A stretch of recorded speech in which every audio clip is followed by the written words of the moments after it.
We lived in Quebec for a portion of my childhood. We were like on the North Shore.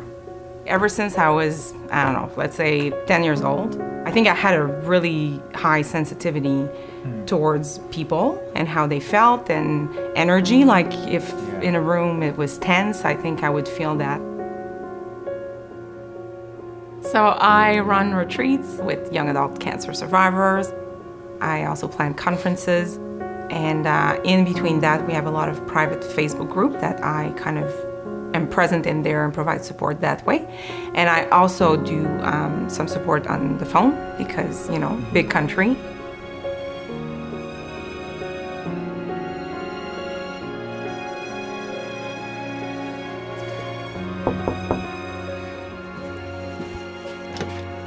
Karine! It's great to see you. Oh, hello! So that's my house. Look at this! No way! I think the last time I was out here was 6 years ago. Can you believe that? Oh, for sure. Maybe even you more were in than my that. apartment. Yeah. And I feel like it's more than 6 years. Like I mentioned on the phone, you know, we've been talking with a bunch of different caregivers, right? And I started thinking immediately, you know, if we're talking about caregiving, we should talk to Karine. There were a time where I was taking on way more of what I thought I was responsible for. I would do more than I would normally do and be a bit more involved than probably I should. I think I used to love to care about others, so I didn't really have to care about me. I would stay work late, and I would work more than sometimes necessary. Yeah. And that, I think, put me off balance a bit. When we went to that very first retreat, you know, when I was bald, I still had my beard, which is pretty awesome. Bonnie, you know, we've been married a year, right? You know, and here I was in cancer treatments. When we went and met you for the first time, Bonnie, she's got a sense of people really quickly. And she's like, wow, that Karine, she's the most caring person I've ever met. And I was like, whoa, me too. You know, I felt that too. I don't know why I'm getting emotional right now. I'm thinking of that moment, I guess. You know, being really afraid and having, you know, not knowing what to do and feeling like there was someone who was there for us.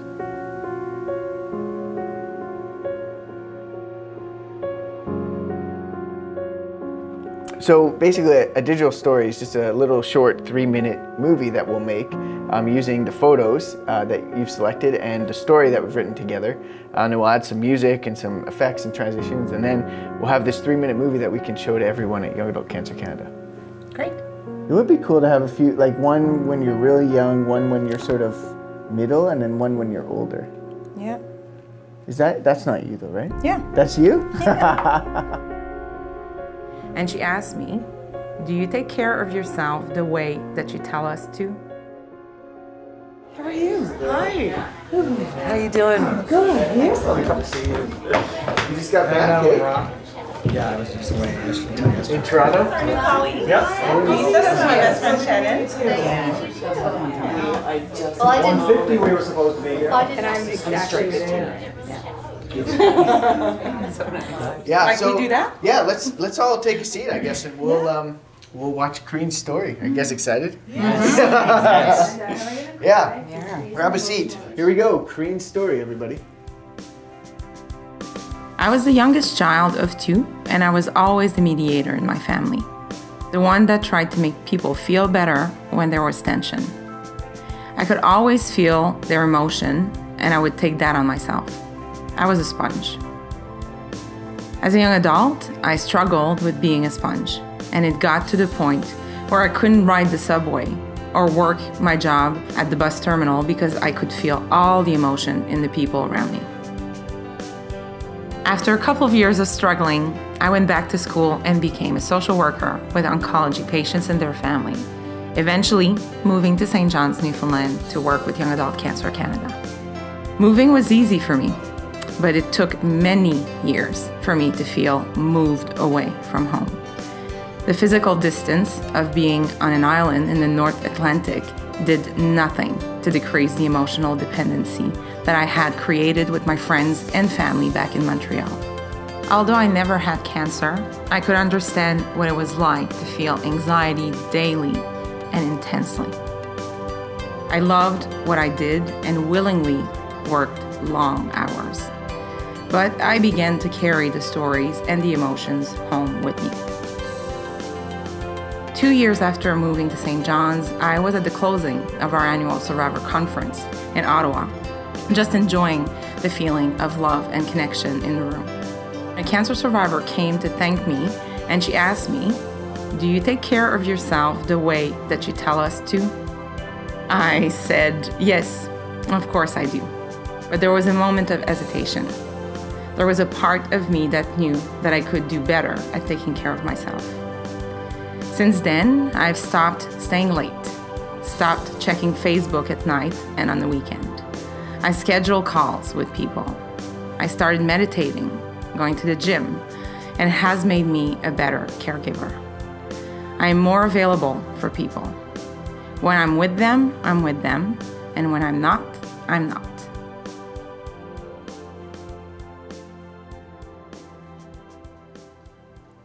There we go. Karine stories. So good. Yeah. That's amazing. Yeah. The part I relate to was being the sponge. You can see it's so demanding emotionally. As a friend, I just had moments of going, I know you're amazing and feel fine, but you know, are you? Are you sure?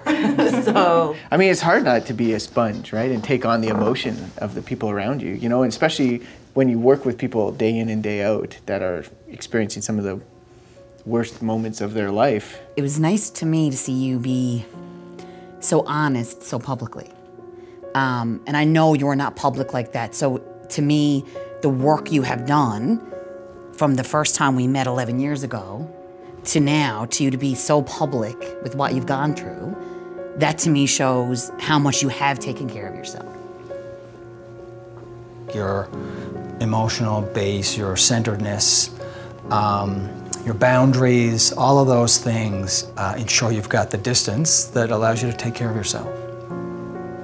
It's interesting, you know, because here you are caring for people literally across the country, you know, and there's this distance and you have to care for them over a distance, you know, but even at a distance, it's still possible to get too close to those situations.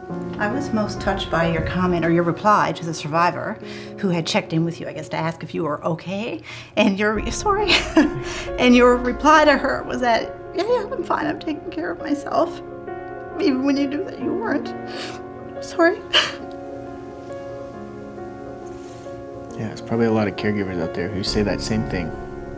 I think it's a natural instinct to go there to protect the she people we wouldn't take worry. care of. We don't want them to feel they have to take care of us, so we're going to do anything we can to say, Exactly. I'm all good. There's an ebb and a flow on all those things and a give and a take that, you know, there are times for sure in the moment. Are we always definitely 100% taking care of ourselves? No one can answer yes to that. Especially when there are times of need and you have people that need or want the heart and want the attention. And I think what you said, Lisa, is absolutely right. Like that's a core of so many caregivers. We'd see people once a year, once every 5 years, once every 10 years, and people still feel like they can call Karine. They feel like they can message her and text her at any moment because they feel so close. And it actually goes beyond that. What we've been able to do that you have led is we now have a community of caregivers who are also patients. And they support and lean on each other. But this is literally 24/7 interaction of people reaching out for care, but they're reaching out to their peers now. And Karine is the overseer, the guider of that effort.